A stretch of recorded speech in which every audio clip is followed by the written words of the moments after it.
Good morning, everyone, and welcome to EntreGrowth. I'm so grateful that you've chosen to join us this morning. We've got an amazing guest that we're going to be talking to in just a moment. And before we do that, I have a quick video that I would like to play for you by an amazing individual who many of you may not know his story, but Steve Harvey is probably one of the greatest motivational speakers that we've ever seen. And most people only look at him as the host of, gosh, what's the name of that show that he hosts? The game show. I'm blanking on the name of it. Family Feud. Yeah, he's the host of Family Feud. He's also got the Steve Harvey Show. And between the takes that they do, normally when you go to a TV presentation where they're going to be sharing with you, like when their commercial break would happen, they'll bring out a hype person and to get the crowd all excited so that when they come back from the commercial break, everyone's clapping and cheering and just so into it. And Steve Harvey does something a little bit different. Between commercial breaks, he gives like 4-minute motivational moments to his audience. And I want to share one of those with you this morning. So let me share my screen here.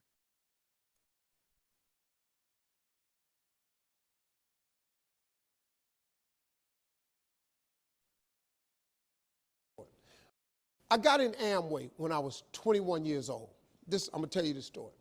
My distributor was this guy named, my sponsor was a guy named John Walker. I lived in Cleveland, he lived in Rochester, New York. I got laid off from Ford Motor Company. I wasn't working, so I didn't have no reason to get up in the morning. Every single morning at 5:30 on the dot, my phone would ring. I pick up the phone, hello. Steve, this is John Walker. How you doing, man? It's gonna be a great day. How you feeling? Yeah, John, I'm asleep, man.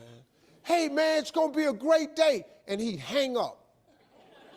The next day at 5:30 in the morning, bring, hello.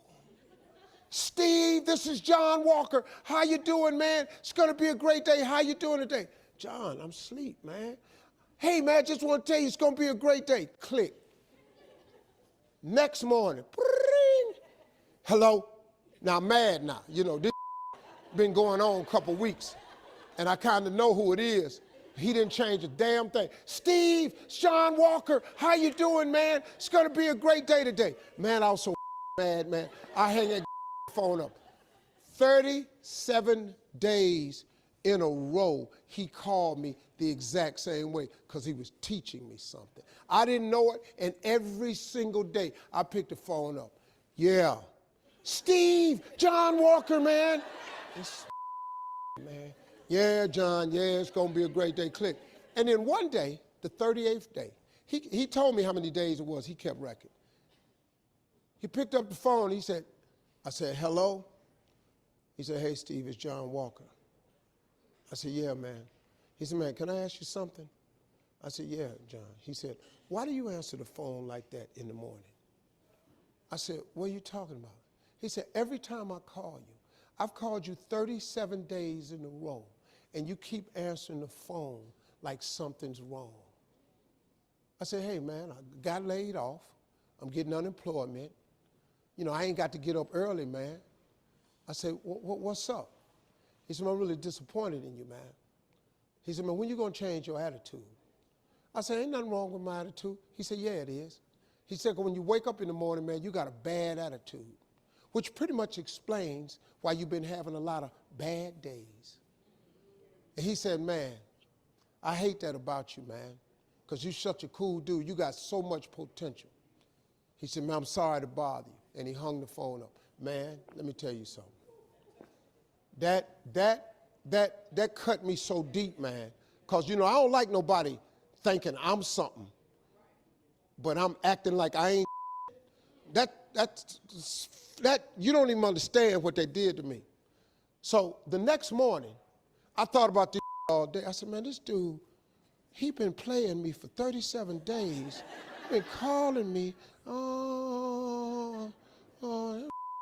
Next morning, I'm damn near sitting up in the bed.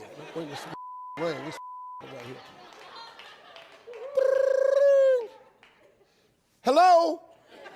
"Hey, Steve, it's John Walker." I said, "Hey, John, what's happening, man? What's going on with you, baby?" I said, "It's Steve Harvey, man." He said, "Steve, how's it going?" I said, "Man, I'm having a great day, man. I'm having a great day, John, man. You don't believe it, man. I got some great stuff gonna be happening." He said, "Man, you my man." Click, and he hung up. And I wanted him to ask me what had happened, but he never did. Then one day he called me, he said, "Hey, man, you're gonna be sheer greatness because you've learned how to wake up." 21 years later, 22, I got a gig in Chicago on the radio. You know what I was?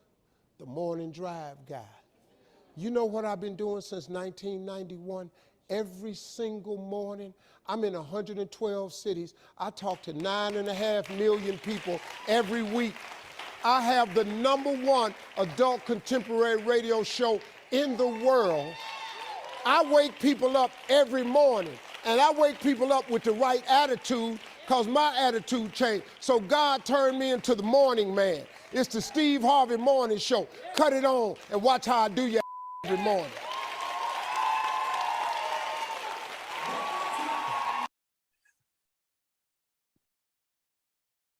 All right, so here's what I want you to take away from that. Sometimes we have to have somebody else take a stand for our greatness for us to realize how great we actually are. And a true coach, a true person who's going to take that stand for your greatness is going to have care, and they're going to have candor for you. And here's what I'll say about care and candor. If you have a coach who is too much care and they only care about your feelings, they will love you right out of being successful. They will love you all the way to your demise. And if you have a coach who's only candor and is putting your feet to the fire every single day and never giving you any grace or anything like that for your failures, which, by the way, failures are a good thing in business. We've got to have them in order to see successes. If they're only candor, they're going to make you hate your way out of the business that you choose to be in. So you've got to have a mix of care and candor. And the person that I have who's going to be joining us this morning is my business partner in our Aventura office. He is the team leader of the Aventura Keller Williams Market Center. And I don't know if you know this or not, but he also has a team that's currently running there. He's been through a couple of market shifts, and he's going to share with us this morning a couple of things. So Lee, welcome to the call. I'm so glad that you are here with us. If you don't mind, just tell us a little bit about yourself, Lee. Well, first, thank you for the opportunity, Scott, and what a great opportunity we have as a group to get together every morning, chat, and grow, because a video like that and the story you shared yesterday was exactly what I needed to kind of get the gears going in the morning. So great job 2 days in a row, and what a treat this is. So thanks, Scott. Hey, we've only just begun, so put your seatbelt on. So exciting. So exciting. So a little bit about me. Well, I'm born and raised here in South Florida. I went to the University of Central Florida in Orlando, ran track and cross country scholarship Division I with them. And I think that was important to the maturation of my real estate journey. I really correlated when I got my license in 2005 that being a distance runner or being an athlete and putting in the time and putting in the work really was synonymous with success as an entrepreneur. So I ran for UCF. I graduated with a degree in criminal justice, which is perfect for real estate. And worked with Department of Homeland Security. It can take you pretty far in real estate. Depends on what area you're working in, right? Yeah, right. And so I bought my first house in 2004, and I was like, this is awesome. Like, this is the most amazing job ever. Meanwhile, I was making sure no airplanes blew up, and I was like, I'm going to get into real estate. I need to do this. I need to change the trajectory of how many people I can help. And so when I decided that real estate was going to be my gig, I connected with a group of peers, and they gave me dialogues. They handed me dialogues that they said, literally, if you study this, this is everything people are going to say. You study this like an actor and actress, and you're almost guaranteed success. And I was like, okay. So this was 2005. Okay. So I got my license at 24 years old in 2005, and closed 6 deals my first 6 months. And I didn't know anybody. My sphere of influence, none of my friends and family were looking at buying a property in 2005. So I used these dialogues that were handed to me and spoke to people I didn't know. Closed 6 deals July to December, while I was working 16 hours a week at DHS, Department of Homeland Security. So it's literally working 7 days a week, Scott. Wow. 5 days in real estate, starting at 6:30 in the morning, doing script practice, then getting on and having dialogues with expireds and for sale by owners, then lead follow up, and really going through a ritual every single day through those first 6 months, building habits. Then the next year, so this is 2006, I closed 19 deals from January to December, again, working all now people I don't know and starting to get referrals from some of those past clients. Then the next year, closed 24 deals. So 6, 19, then 24 in the first 2.5 years in the business. Then I joined Keller Williams because the market literally imploded. So this is now 2007. Okay. And it was literally a free fall. Yeah. I believe the only thing that saved me at this time in the business, Scott, is I hired a coach 3 months into the business. So at $1,000 a month, putting it on a credit card, I was like, this is what everyone tells me I need to do. I dove right in and started building this foundation.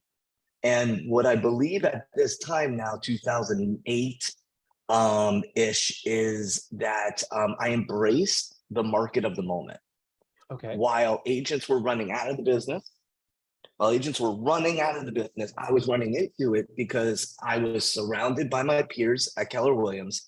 I was surrounded by my coaching community, and I had a coach that, just as you shared at the intro of this, didn't let me run sideways. It was putting on blinders and running straight into it because there was no alternative. Yeah.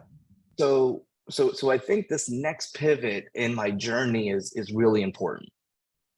So now fast forward to 2009, I had already built $60,000 in debt as an agent and paid it off.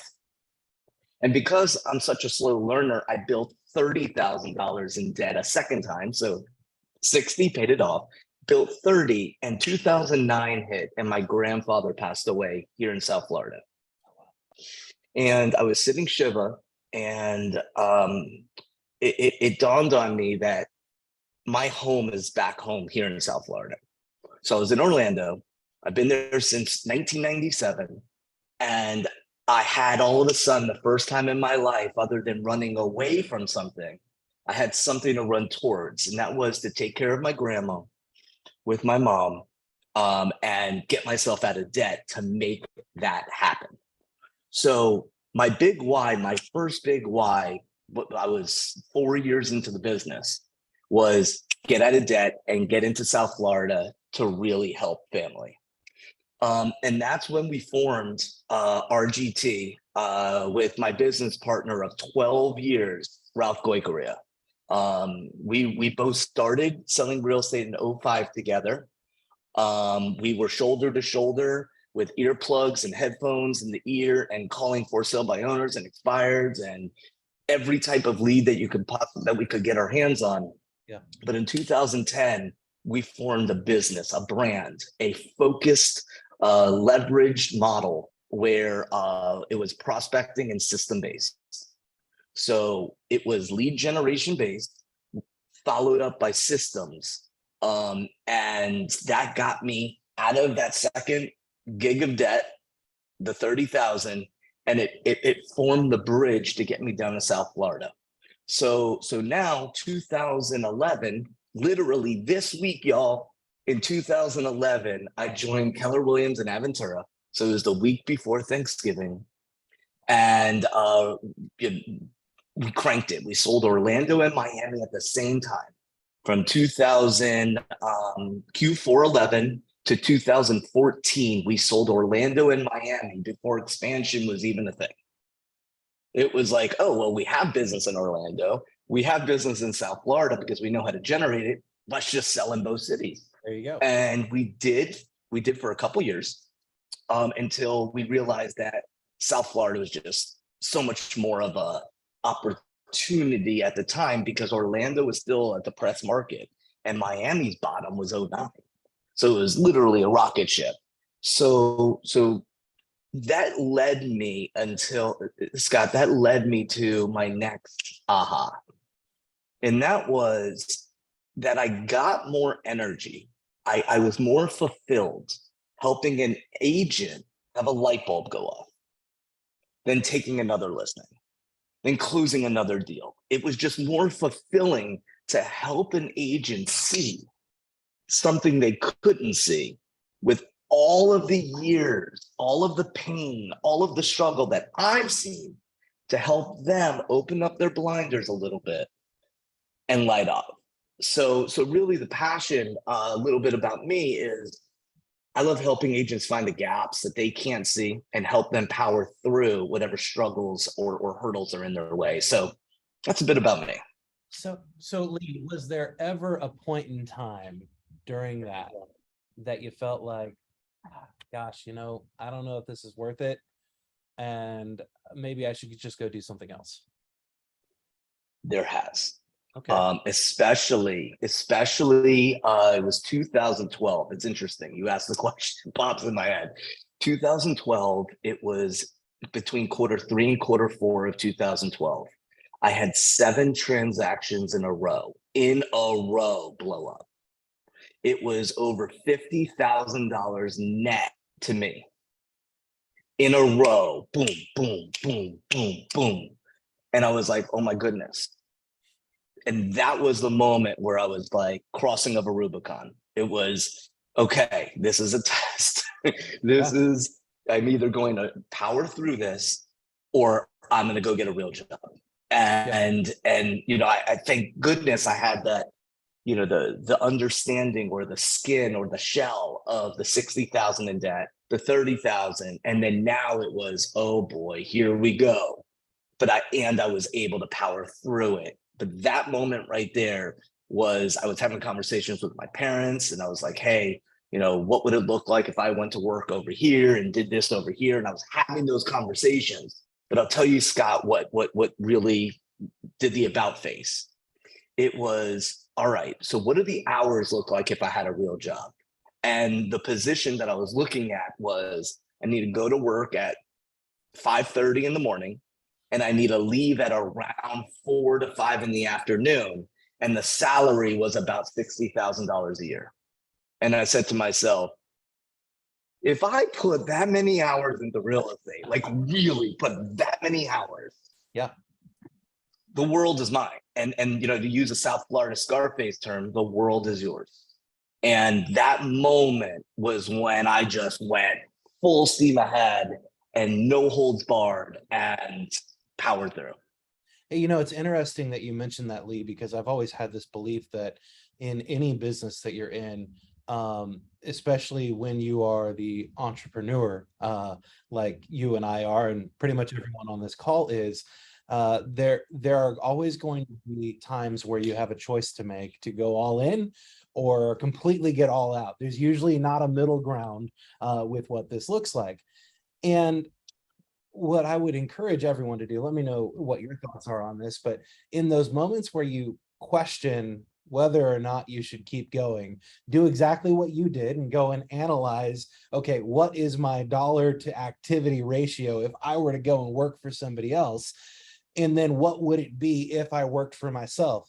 And if you can afford to go 90 days and treat a 90-day period like you are employed by somebody else, and you have to meet somebody else's standards every single day, and you have to do a certain amount of activities every single day just to keep your job,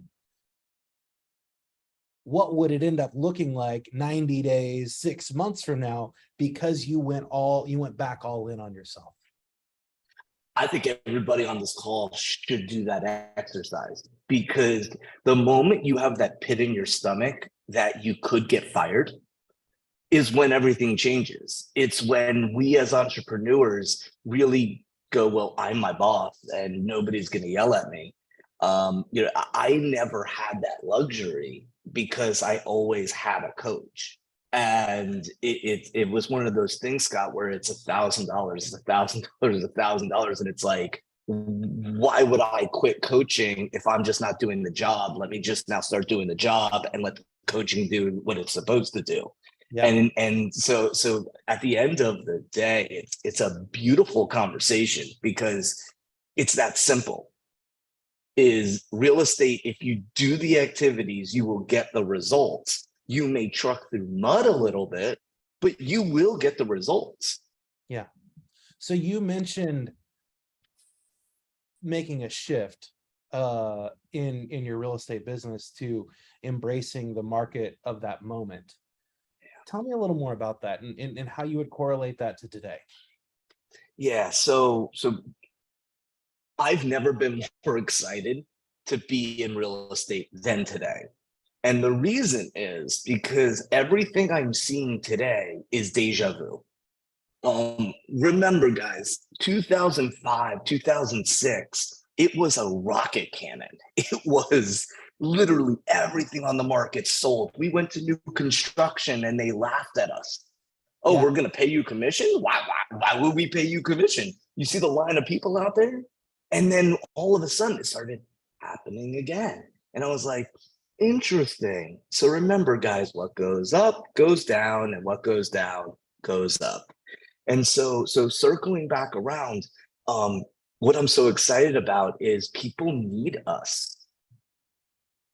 Again, a professional real estate agent who is highly skilled, who is able to lead people to help them make decisions, is a rarity.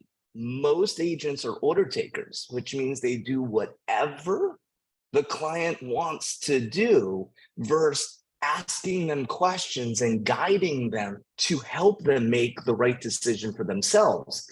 Because most people don't understand how real estate truly works. And when you understand scripts and dialogues, which is what I was fed at the beginning of my career, it very simply is, we're going back to that, where if they say this, you simply ask these few questions that help them self-discover a decision, and away we go, because now we're a team. The client and the agent is now a team versus us being waiters and waitresses. Yeah. And this is where in the book Shift, it talks about finding the motivated. And the only way you can truly find the motivated is by asking them great questions about why they have to do something right now, or if they have to do it, because finding out what their true motivation is for making a move, or for selling their house, buying a new one, or downsizing, whatever it is, finding out what that motivation is will make your job so much easier and allow you to take them back to that when they get down a road that just is filled with shiny objects to them of, how about we try this, or this, or I saw this one being done. You can take them right back to the motivation and ask them, is that really going to help us accomplish the goal? Yeah, let me share this, Scott, because you just popped this in my head about something that happened several months ago, and just to bring perspective to everyone on this call. So in 2000, about finding the motivated. Yeah. So in 2011, before we made the move to South Florida, we had anywhere around 60 to 70 listings. Anywhere between, that's lock boxes, that's signs, that's conversation, that's a lot, guys. and we only sold around 7 listings a month. We had that many listings, and we only closed around 5 to 7 of those. Now, the perspective here is, over the last 2 years, since right before COVID and right after we had the COVID burst for about 1.5 years, I saw the market shift from when we said we had 60 to 70 listings to you have to have 50, a lot of buyers to close only a few. Yeah. Because not all the buyers were able to do what it takes, just like back in the day. The sellers, everyone wanted to sell in 2011. Everyone wanted to sell in 2011, but many couldn't do what it takes to sell. They didn't have the equity. They didn't have the motivation, or they have to. They didn't have the hardship.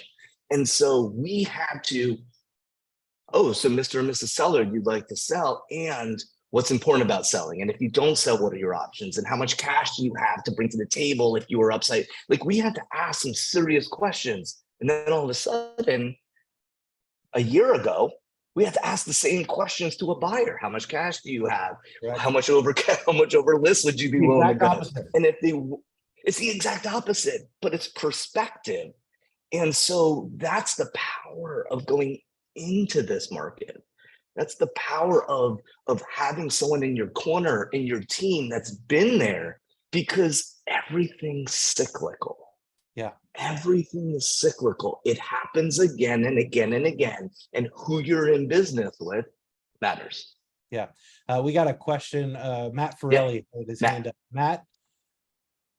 So it's, let's see here. Am I on? You're on. Yep. All right. There's something on the screen here. Anyway, so I'll go around it. I just wanted to finish up a little conversation regarding Lee.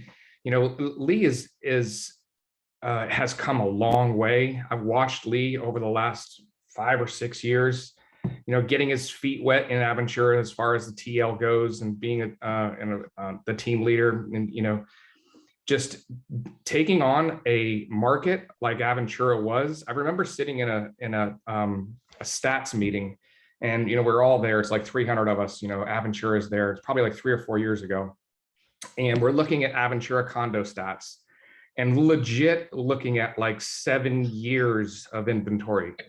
And I just wanted to hug every Aventura agent. Like, I don't know, you guys. And then Lee was just like, it's just a challenge, dude. And where he turned the corner as far as his leadership goes was right at that moment where he was like, this is not going to do us in. And he grabbed that office, and he's not the same person. They're not the same group. It's just really cool to watch and see the progress that he's been able to put together. He's just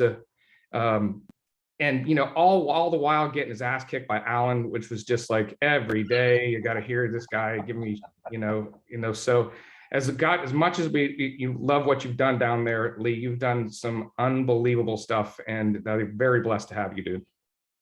Thanks, Matt. Appreciate that. Thank you. All right. Lance. Before you introduce Lee, this is true story. I had no idea. Lee doesn't run around and brag about himself a lot, so I'm going to take a minute. We don't get to do this often. Before you introduce Lee as your guest, I had no idea he was going to be your guest. And, after you played the video and you were talking about a true leader, and you were saying, what you said, I'm just going to repeat it. If they're constantly beating you up, you're going to fail. But if they're constantly candy coating everything, you're going to fail. I am a product of Lee. I started in Fort Lauderdale. I was stagnant. I saw something magical happening in Aventura. Aventura is much closer to where I live. I asked if I could switch to Aventura. Lee welcomed me with open arms. He started coaching me. And I got to be honest with everybody on this call right now. In the beginning, it wasn't easy. Lee, I love you to death. We've become very good friends. But in the very beginning, I thought you were an asshole. And I would get off the phone I mean, look, I mean, you know, the very first time it was fantastic, but there were a couple times where I would hang up the phone feeling so shitty and feeling not because he was wrong, but because he was right. And just, you know, he didn't tell me that I had failed. He let me self-discover that I wasn't doing what I was supposed to do. And he's like, so what are you going to do? And I'm like, I'm going to do this. So then the following week we get on the call and he'd be like, look, my note said blah, blah, blah, blah, blah. And you only did 5 out of the 6 things you were supposed to do. And you did great. But the 6th thing you didn't do is holding you back. So when you had said what a leader, true leader was prior to introducing Lee, I was actually going to put my hand up then and tell you how that is Lee and Aventura. So today is so meaningful, so gratifying. I keep saying it over and over again for anyone who's having any doubts of where they belong. If you're with KW in any one of these 3 offices, this is where you belong, guys. Yeah, I appreciate that, Lance. And I think what you meant by you got off the call feeling shitty was that you got off the call feeling challenged to take action, right? Oh, 100%. I mean, I felt shitty. I felt shitty because he was able to get me to self-discover. Not only could I have done what I was supposed to do, had I have done what I was supposed to do, I would have excelled. And instead, I decided to do something that had nothing to do with making money or what I was supposed to do. I just got distracted. So I felt shitty because he's trying to coach me to be disciplined and to follow my calendar and so on and so forth. And in the very beginning, I wasn't. So that's, I felt shitty because I wasn't doing what I knew I had to do. Yeah. All right. We've got one more. Diane. Hello, Hey, we can can you hear hear you. me? Okay, hi. First of all, Lee, I don't know you that well. I know you're always pleasant, always wonderful, always willing to give hugs. But I have to tell you, I am so happy I got to learn more about you and who you are and where you came from. It's amazing. So congratulations to you. And honestly, after having my first closing in Aventura, and even Sarah, I told her, I said, boy, Aventura, this is a hard market. This is not an easy market. And you know what? You really have to know that market and understand that community and the people there to really, and Miami in general. But back to Scott, what you're talking about coaching. John DiMartino is my coach. He knows how much I love him. He knows how much I respect him. And the thing is that I don't know what I would do. I don't think I could run my business without my coach, because even if I knew everything from every transaction, every new transaction I get still requires me to talk to him because something different always happens. Yeah. And now John and I have such a great rapport with each other that we have gone beyond coaching. So like last night, we were talking about our budget model and the bank, you know, the banks, the type of banks we're using. And you see, a coach goes beyond real estate. It's like the whole picture. And I just want to share that this subject's super important for those of you who may not have a coach. Even if you're in mega status or whatever, it's good to have that objective, that other person coaching you. Yeah, you know, it's Amen. interesting, Diane, right before Lee and I got on the call this morning, we connected for about 5 minutes just before the call. And then we each told each other, hey, I've got to get off this Hey, call, but Pamela. I have my coaching call. Good So, thing, love. so it was interesting that we both had our coaching call this morning right before this call. And here's what I want to remind everyone. Diane, thank you. And Lee, I'm so grateful for you being here and sharing your story with us. And we'll have you back again because there's some more that I want to get into that we didn't get into today. But here's what I want to remind every single one of you. Everything that you've ever wanted to accomplish is already inside of you. You already have the potential. A great coach will ask you questions that will help you unlock it for yourself. That's our responsibility as coaches, is to get you to look inward, to take action based upon what's already there. And remember, everything that you want in your life is outside of your comfort zone, and you're going to have to get a little bit uncomfortable in order to have all that you've ever wanted. I appreciate you for being with us today, and I can't wait to see you again tomorrow. I'll see you all later. Have a good day, everyone. Bye-bye.